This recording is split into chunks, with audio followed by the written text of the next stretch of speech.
Hello and welcome to Aligned with Magic.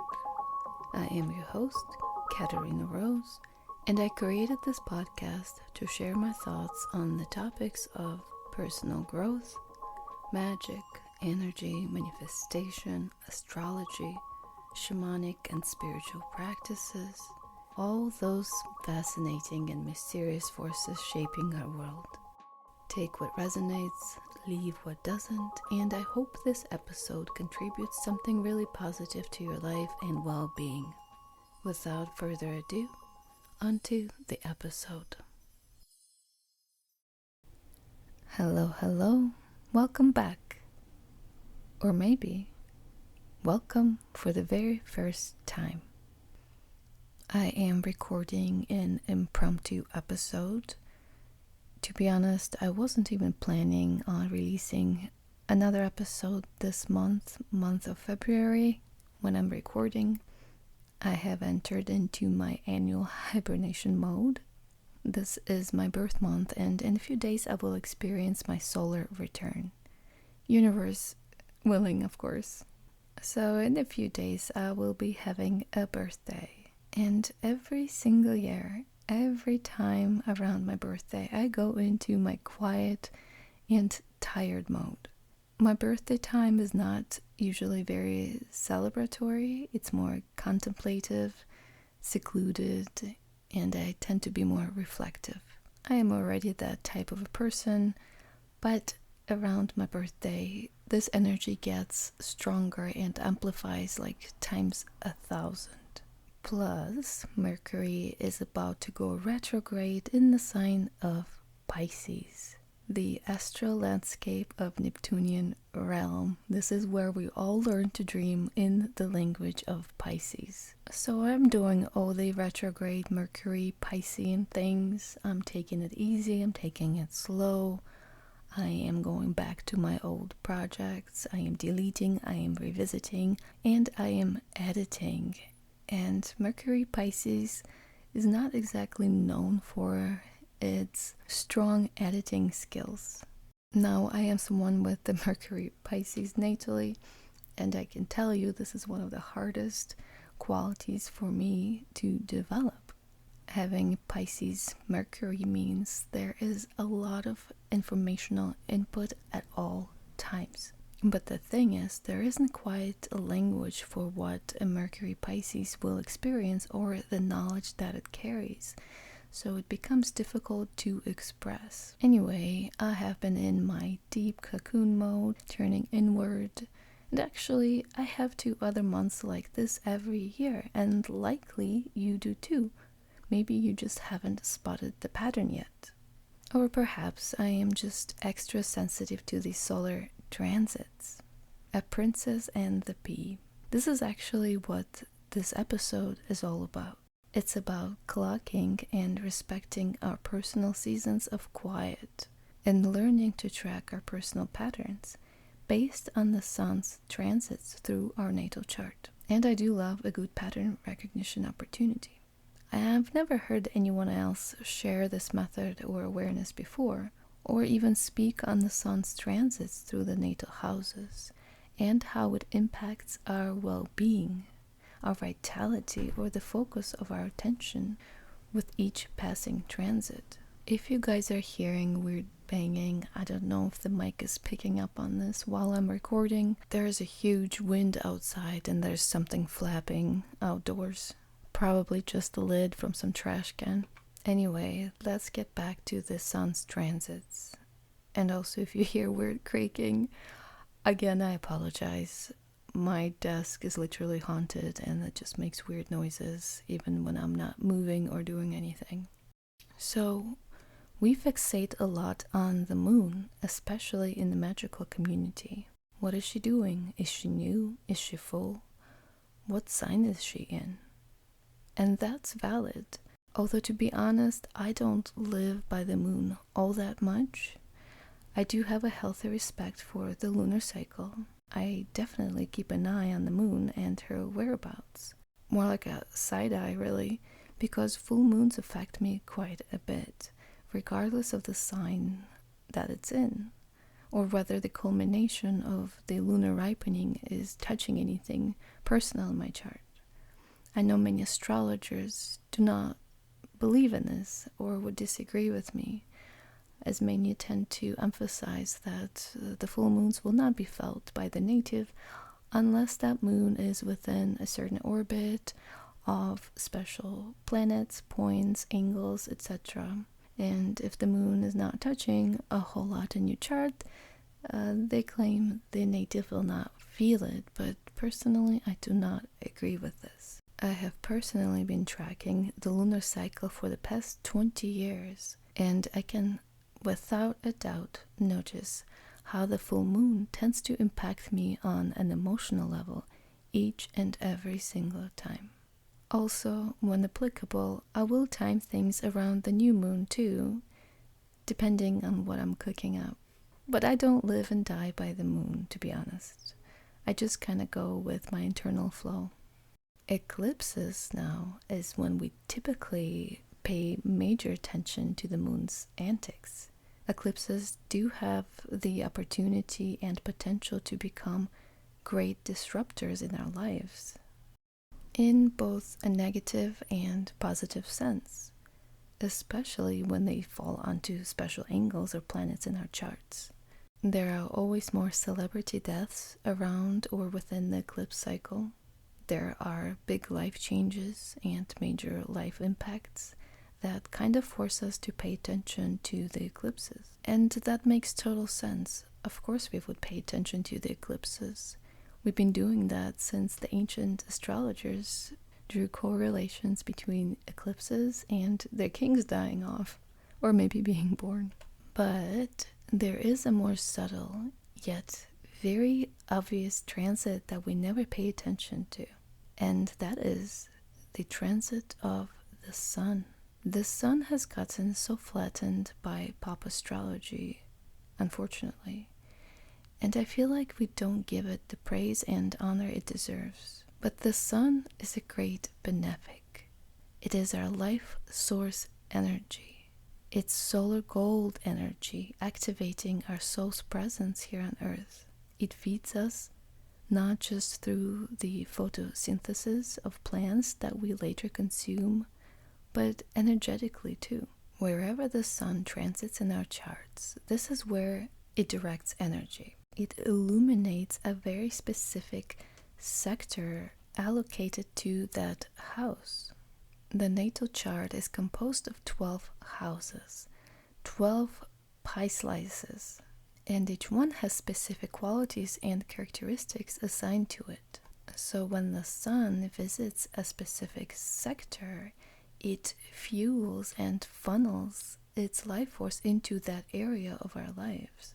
Knowing this can really help the manifestation and magic practices tremendously, because it's like a personal hack or secret code that can help us understand what personal season we're currently in. For example, we feel most robust and invigorated when the sun is transiting through our fire houses. This is that chariot, the fool, or knight of wands type of energy. Typically, when the sun is here, we will feel full of life, sparkly, visionary, and very excited. Projects get initiated a lot easier during this phase, as this action of initiation requires that spark of genius and inspiration to do so, which we get from the sun. We are fully present in our body and driven by the excitement of our nervous system as the sun feeds that drive within us. This can be subtle or it can be super blatant. It really depends on the sensitivity of your own antenna and also which sign happens to fall in each of your fire houses. This fire energy will be more evident when the fire house is overlapped with the fire sign. So for example, if the first house is a fire house, right? And if Leo is on the cusp of that first house, this means you get to experience the sign and the house as the fire dominant energy. Another example, if your fifth house, which is another fire house, is on the sign of Sagittarius, you got your double fire action here. And you will get more mixed energies if you have combos, such as maybe when the sun is transiting Virgo, but Virgo is on the cusp of your first house, it's your rising, right? You will get a blend of earthy Virgo expressed through the sun, but it will be applied in a fiery, passionate way and directed towards the self as represented by the characteristics of that first house. And actually, when the sun transits your ascendant, activating your first house, this is especially potent because this is where your rising sign is. And when the sun transits over the angles, especially the ascendant or the midheaven, you get a beautiful boost and influx of physical energy. Knowing this, you can prepare if you're about to launch a project. Wait until the sun is at your ascendant. You will get so much more visibility, so much more energy and magnetism to go with it. That's, of course, unless you have like Saturn sitting on your ascendant, then this might be a different story, but you know what I mean. If your ascendant is well aspected and if it's not afflicted by anything else, then you can absolutely tap into the sun's brilliant and juicy power. Think of the sun as the director or even a conductor, and it is directing that flow, the energy where his solar power is being applied into your natal chart. Knowing where the sun is transiting in your chart will help you understand which light bulbs are turning on, which circuits become activated for you at that time. This is living with a solar cycle. In earth houses, which follow the fire houses, the sun can bring material rewards and manifestations that take root into your grounded physical reality. And it is also a fantastic time to cement practical matters, achieve goals that require resilience, and working with a steady flow of effort. Hard work and endurance are on your side at this time.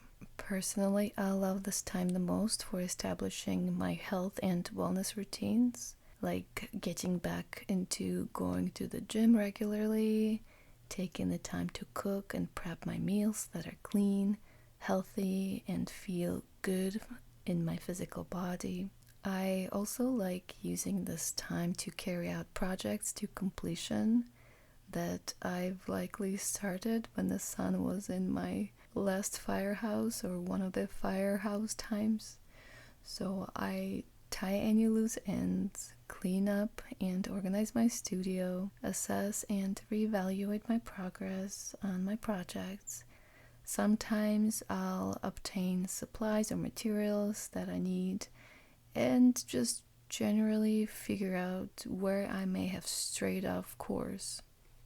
Then the sun moves into one of the air houses, and with the sun illuminating air sectors of our charts, we will feel more social and more engaged with others. We might be more active on the social media during this time, engage with others via social networks, make connections. This is usually the time when we talk to people a lot. We are more open when it comes to sharing our ideas and communicate with much better flow. Personally, I make the most content online when the solar chariot is driving through one of my air houses. I am not the most social person out there, but when the sun is in one of my air houses, I become more visible, and then I disappear, and then I come back. I've just kind of come to accept these cycles for myself, and I hope you do too. If you are listening and if you've gotten this far, that's a really good sign. We probably are very similar, and I'm hoping you get something out of this, some tiny little nugget of gold. So then, this brings me to the time when the sun hits a water house, which always comes after the social air house. Well, this is where I'm at right now, and this is when I go into my cocoon mode.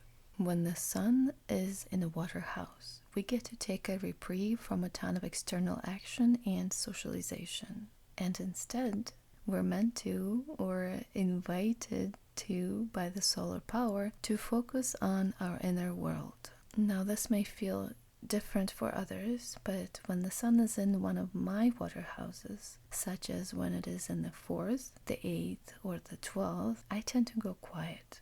This is also emphasized and exaggerated by my water houses containing water signs. It's like a double whammy. I get off social media, I slow down drastically with all of my projects. My body always feels more tired. I feel so unmotivated. I just crave so much more sleep and rest. Maybe this is starting to sound familiar to you, whoever's listening, and you begin to recognize your own annual patterns. This sudden fatigue and lack of morale and motivation can feel really alarming because it can seem like something is wrong. We go from a period of feeling robust, taking action and being productive, to kind of like this luteal phase where we just feel so blah without an external cause. But what happens is that the energy becomes turned inward. It is meant to give us the time of rest, a time of surrender and detoxification of our emotional body. So the sun here, rather than fueling the vitality of the physical body, it enters the realm of our emotional world and starts to chase the muck around, often forcing us to face and own our shadows by working on our accumulated emotional gunk, which is quite energy consuming. Shadow work takes up a lot of energy. Hence, the physical body will feel like it needs like 12 hours of sleep every night. And that's not a coincidence, because our consciousness does a lot of work when we sleep. It does a lot of healing and a lot of processing. This is especially true when the sun is in our water houses.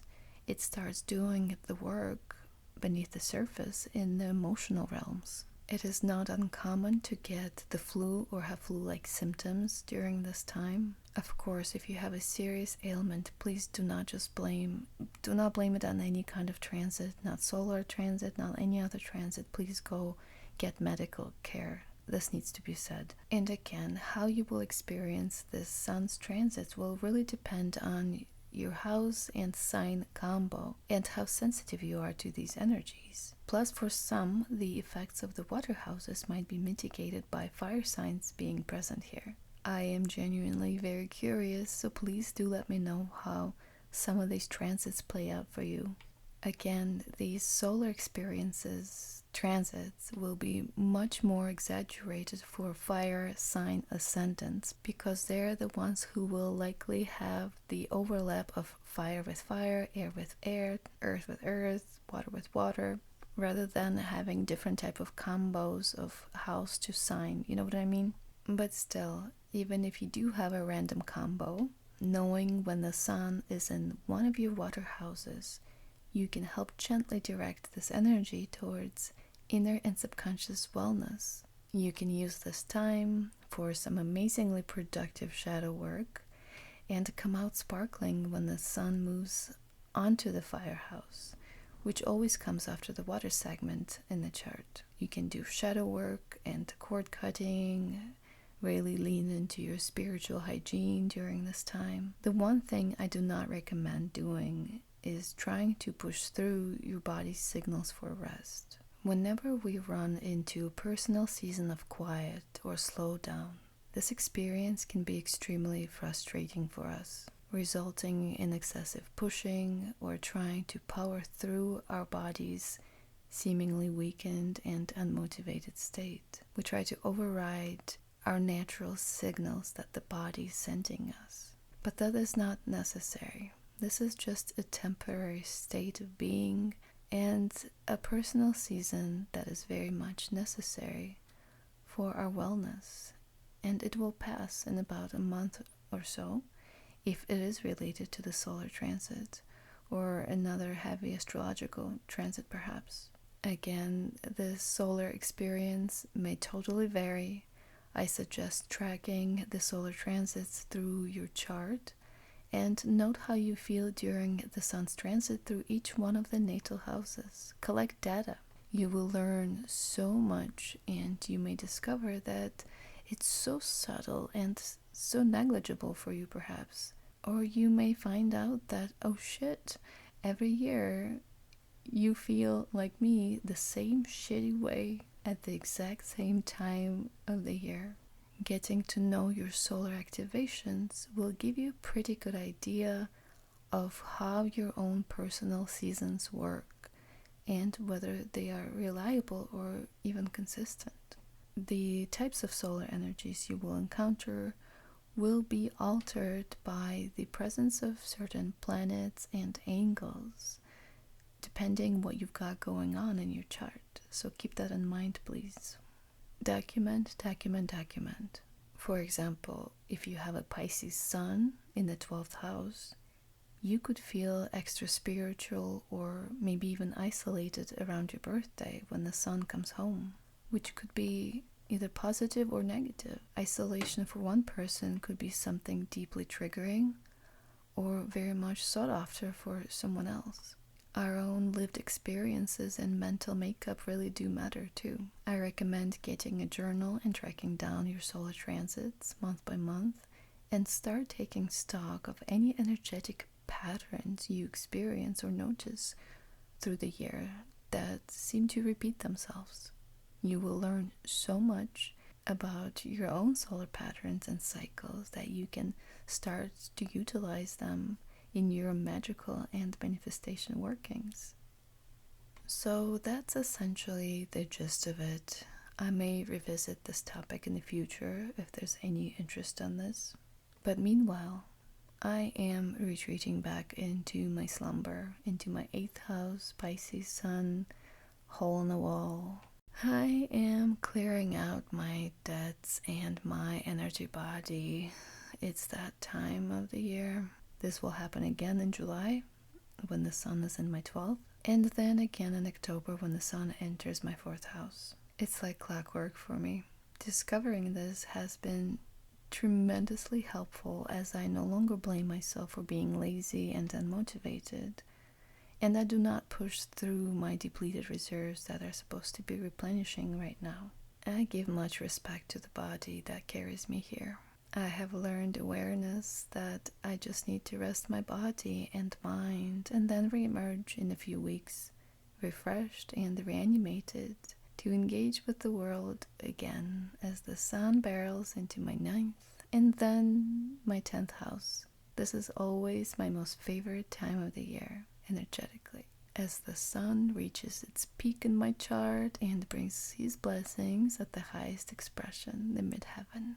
If you get anything out of this listening to this episode, at least look up when the sun is transiting your ascendant and your midheaven and capitalize on that.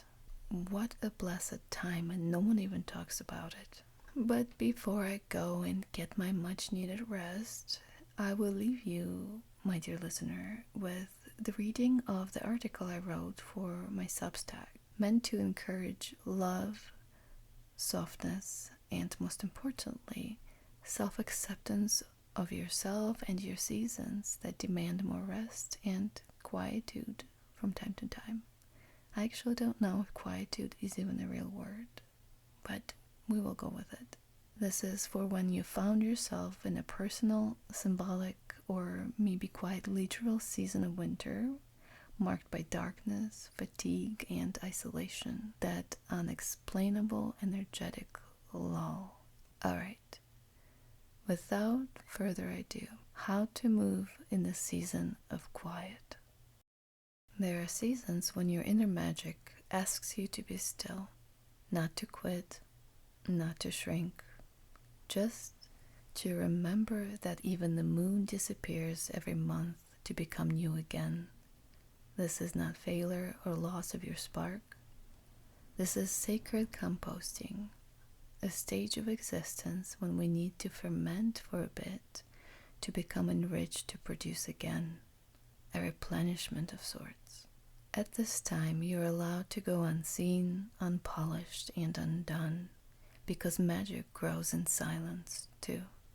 Essentially, there comes a time in all of our lives when we enter a period of being that feels distinctly self-isolating, fatiguing, and contemplative. I'm not talking about taking a few low-key, quiet weekends to yourself, away from social engagements, just to have a little personal time and maybe setting the phone down for a couple of days to unplug from the endless scroll and barrage of the social media. I am talking about the eerily quiet, secluded, and strangely potent stretches of time that last weeks, months, maybe even years for some.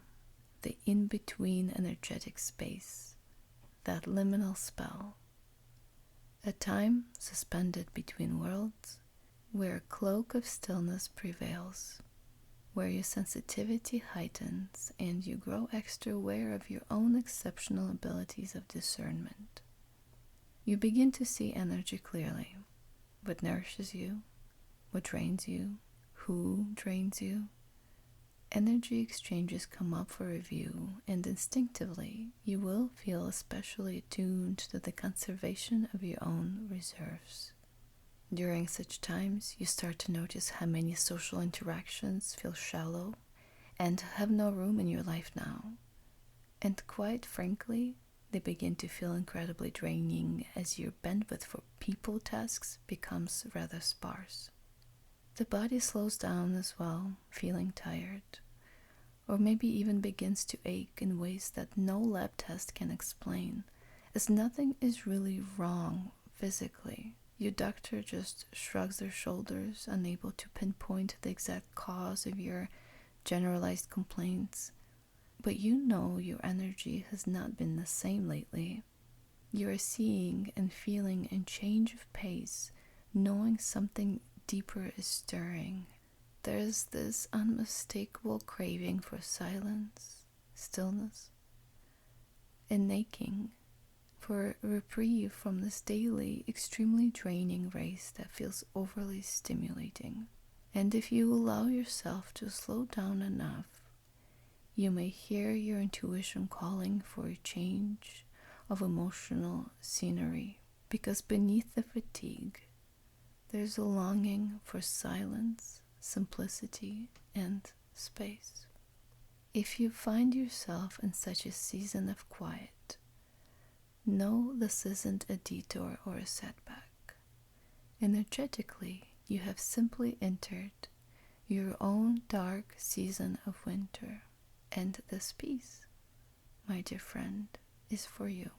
If you're listening to this, you are probably a lovely, sensitive soul, and you've likely already established an understanding of how our physical reality works, that all major aspects of our life tend to ebb and flow in predictable cycles.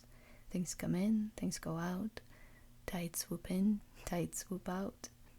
The way our energy and manifestations fluctuate around our desires, creativity, jobs, relationships, etc. is entirely normal, echoing the well-established patterns of contraction and expansion seen in nature.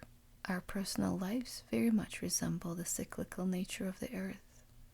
And just like the earth, we move through periods of growth, blossoming, harvest, contraction and clearance, followed by rest. I know using seasons is a tired metaphor, but it is one used so often for a reason. It just makes so much sense. Becoming a witness to these cycles within the natural world helps us understand and accept our own personal cycles, especially the tough ones. As we are not just part of nature, we are nature. We are the tick and the tock in the rhythm of the earthly middle world, and not just some casual observer using up Earth's resources. We do not just exist inside of the materia. We're built of this stuff, And what we know of nature is that it does not bloom and produce fruits all year. She takes breaks. Trees let go of their leaves, nourishing the earth through decomposition. Branches withdraw their sap in preparation for the winter. Birds cease to nest. Flowers die down and recede. The earth goes quiet, losing its luster, its saturation of color, and the cooler weather, with its darker hours in the day, slows down our metabolisms, cooling down our drives. With all the signs of death present in the season of winter, it would be easy to get sad and depressed if we didn't know that spring will come indeed. Although appearing deceased, life is still there, underground, in the roots, waiting, sleeping, and weathering out the cyclical phase of deep sleep. Zooming out, Earth herself consistently dips into the shadows, initiating her inhabitants into sleep, and Luna, our satellite, wanes down to disappear into the sky once a month, taking a break too. So doesn't it make so much sense that we, material beings, beings of nature, also have periods of time when we want to withdraw and step into the darkness to rest? There could be different reasons for the onset of this reprieve. It could be related to something happening to us and within us on an energetic level, which would be visible through astrological transits to our natal chart. Maybe we are expanding into a much more evolved version of ourselves. Maybe we are on a path of a major spiritual transformation. Not all great achievements require energy in the external world. Sometimes all the work is happening on the inside, in the unseen realms. This doesn't mean you're not working or things aren't happening for you and within you. It's that these things are happening behind the scenes and can appear invisible. Personally, the more intense my quiet periods have been, the higher the craving for solitude and rest, the greater the need for cocooning, the bigger the energetic shifts were occurring within me. Though externally it would have appeared that I did not have a whole lot going on at the time. I appeared quiet, withdrawn, and extra introverted. Meanwhile, my energy body was quite active and my physical body was a container for intense psychic remodeling. Inner work takes energy and a lot of it. When we're undergoing an energetic shift, clearance, restructuring, or upleveling, there is transmutation taking place, an inner alchemy of sorts, which draws heavily on your physical energy, prompting you into kind of metaphorical hibernation, hence the fatigue. Of course, we can also be initiated into these periods of personal winter via an occurrence of a traumatic event. We can be shocked into stillness and solitude in order to process our grief. In such a case, please take extra good care of yourself and seek out the appropriate resources to help balance mental and emotional health at this time. This is more than just an energetic upleveling or a tough Pluto transit ripping a mask off of your persona, prompting you into soul-seeking introversion. If you're going through a deeper trauma, please do not treat it lightly, as it should not be walked through alone. Even without a traumatic event, it is so important to recognize a depressive episode that may be slipping out of control. But if you are finding yourself with all the aforementioned symptoms of personal winter without a significant external cause, finding yourself quieter and more drained than usual, maybe you just don't really want to spend time with your friends as much and want some more alone time in nature, or find yourself enjoying the peace more than the noise. Whatever it may be, I hope this piece provides some glimpses into understanding and, most of all, acceptance of yourself when you are not at your most productive, your most vibrant self.